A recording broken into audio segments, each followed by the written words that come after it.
Hello everyone and welcome back to the channel. तो आज हम करेंगे 16th चैप्टर जो है impact of colonialism in India. तो सबसे पहले चैप्टर के सारे टॉपिक्स देख लेते हैं। पहला टॉपिक है how are forest used before British rule, यानी कि ब्रिटिशर्स के आने से पहले इंडियन फॉरेस्ट किस तरीके से यूज़ किए जाते थे। नेक्स्ट टॉपिक है sleepers for railway lines. Next topic है forest in danger and need to plant trees. Next topic है government setups a forest department. Next topic है आदिवासी रिवॉल्ट्स और संथल रिवॉल्ट्स। इसके बाद का टॉपिक है the revolts lead by Birsa Munda. Next topic है अल्लूरी सीतारामा राजू, जिसके बाद का टॉपिक है कोमराम भीम।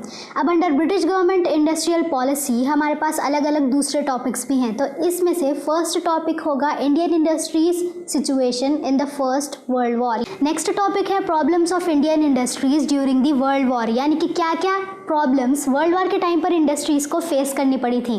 नेक्स्ट टॉपिक है industrial towns and labour settlements. Next topic है वर्किंग कंडीशंस और लेबरर्स स्ट्रगल्स, यानी कि लेबर्स के स्ट्रगल्स, उन्हें लेबरर्स को क्या क्या हुए थे उस टाइम पर। नेक्स्ट टॉपिक है एड्रेसिंग लेबरर्स प्रॉब्लम्स, यानी कि उनके प्रॉब्लम्स को वॉइस आउट करना। लास्ट टॉपिक है लेबरर्स ऑर्गेनाइजेशन। इस चैप्टर में कंपेयर टू अदर चैप्टर्स बहुत ज़्यादा टॉपिक्स हैं, लेकिन हम सारे टॉपिक्स को कवर कर लेंगे। तो अब हम हमारे सबसे पहले टॉपिक पर आते हैं, जो कि how are forest used before British rule, यानी ब्रिटिशर्स के आने से पहले इंडियन फॉरेस्ट किस तरीके से इस्तेमाल किए जाते थे। ब्रिटिशर्स के इंडिया में आने से पहले से बहुत सालों पहले से ही आदिवासी और फार्मर्स दोनों एक साथ फॉरेस्ट में रहा करते थे।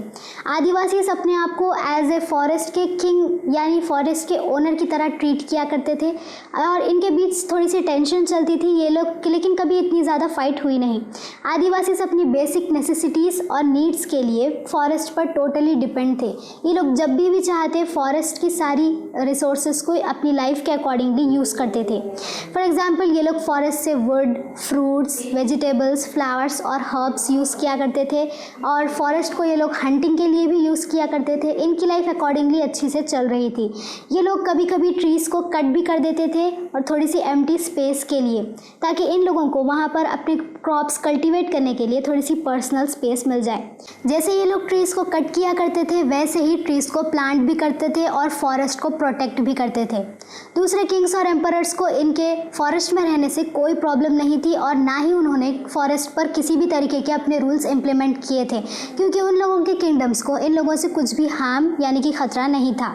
ये लोग एवरी ईयर एम्परर्स को कुछ स्पेशल गिफ्ट्स फॉरेस्ट से लेके जाकर देते थे, जैसे कि हनी और एनिमल स्किन, और फार्मर्स तो हमेशा अपने क्रॉप्स के टैक्सेस पे ही कर दिया करते थे। तो इस तरीके से ब्रिटिशर्स के आने से पहले से हमारे इंडियन फॉरेस्ट यूज़ किए जाते थे। अब बढ़ते हैं हमारे अगले टॉपिक की तरफ, जो है स्लीपर्स फॉर रेलवे लाइन्स।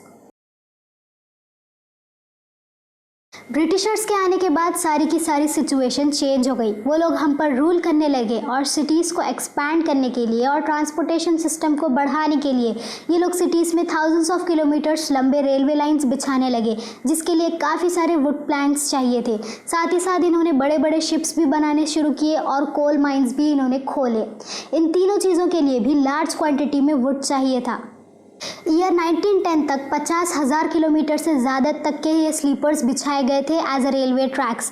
हर साल 1 करोड़ वुडन स्लीपर्स की यूज़ पड़ती थी, यानी कि ज़रूरत पड़ती थी इन रेलवे लाइंस को बिछाने के लिए।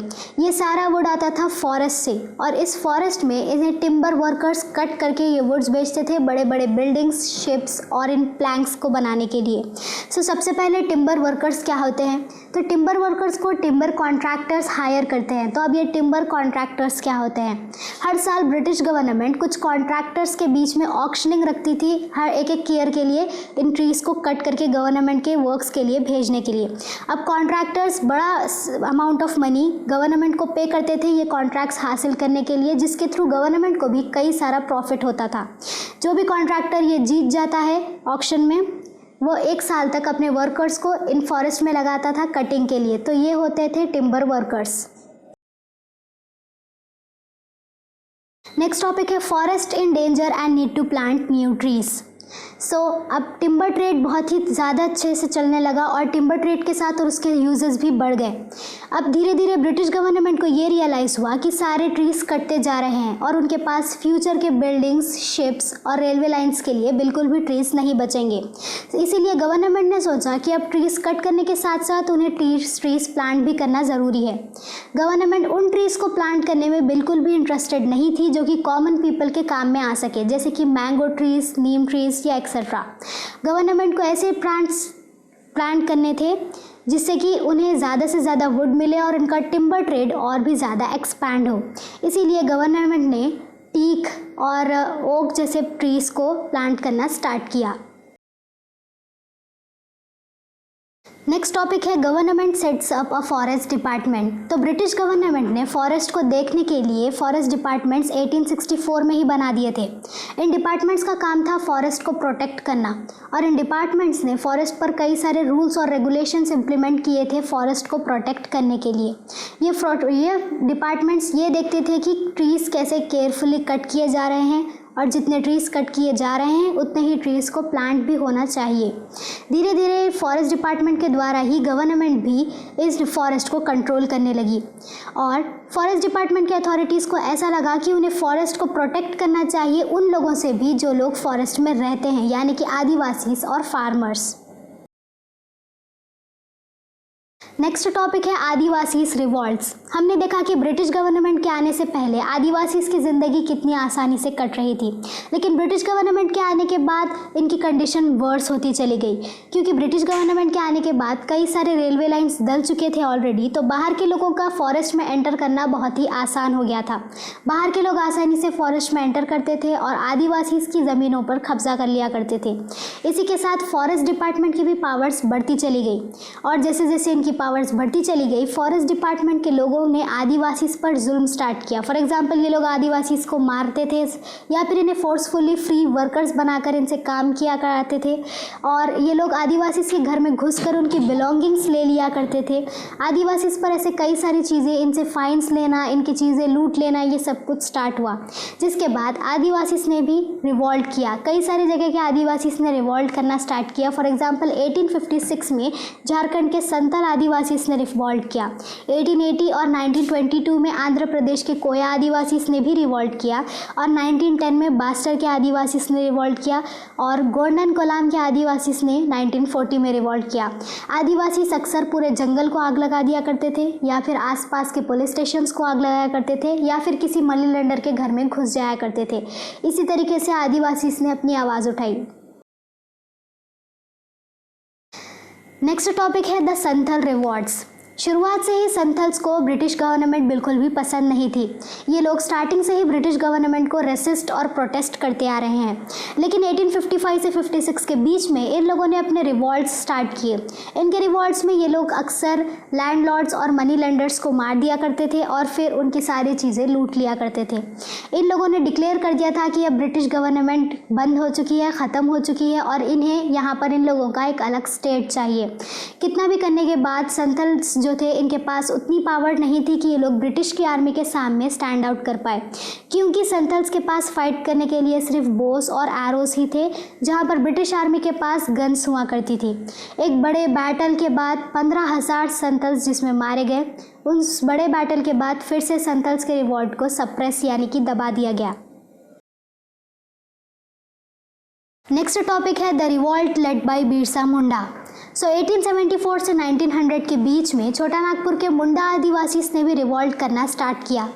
इनके अकॉर्डिंग इन्हें ब्रिटिश की ऐसी गवर्नमेंट को सपोर्ट ही नहीं करना था जो गवर्नमेंट हमेशा मनी लेंडर्स और लैंडलॉर्ड्स के सपोर्ट में ही डिसीजंस देती है, क्योंकि मनी लेंडर्स और लैंडलॉर्ड्स ने इलीगली इन आदिवासी से उनकी लैंड्स छीन ली थी और गवर्नमेंट ने भी इन्हें फुल्ली सपोर्ट किया था।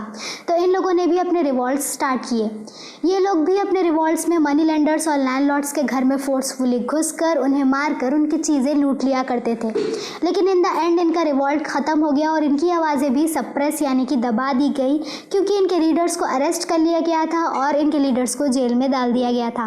वहीं जेल में बिरसा मुंडा की 1900 में डेथ हो गई, लेकिन गवर्नमेंट को फोर्सफुली आदिवासी के लिए कुछ लॉस बनाने पड़े। तो आज का लास्ट लास्ट टॉपिक है फॉरेस्ट रिवॉल्ट इन कुमायून।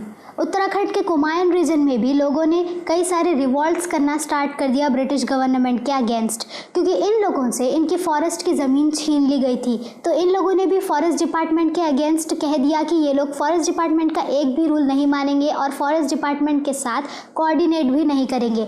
खुलेआम ये लोग फॉरेस्ट डिपार्टमेंट के रूल्स को तोड़ने लगे। इन लोगों ने फॉरेस्ट के उन जगह को भी बर्न करने की कोशिश की जहाँ पर कॉन्ट्रैक्टर्स काम कर रहे थे, और इन लोगों ने फोर्स लेबर वर्क करने से भी मना कर दिया। इन सारी सिचुएशंस को देखते हुए ब्रिटिश गवर्नमेंट को कई सारी जगह पर अपनी पॉलिसीज़ चेंज करनी पड़ी और कई दूसरी जगह पर भी अपने लॉस को लेस स्ट्रिक्ट करना पड़ा। और ब्रिटिश गवर्नमेंट ने कुछ नई पॉलिसीज़ भी बनाई जिसके अकॉर्डिंग जितने भी बाहर के लोग हैं वो लोग यहाँ पर आकर आदिवासी की ज़मीन नहीं खरीद सकते। इसी के साथ आज का ये वीडियो कंप्लीट होती है। अब बाकी का पूरा चैप्टर नेक्स्ट वीडियो में कंप्लीट कर लेंगे। मिलते हैं नेक्स्ट वीडियो में, तब तक के लिए बाय।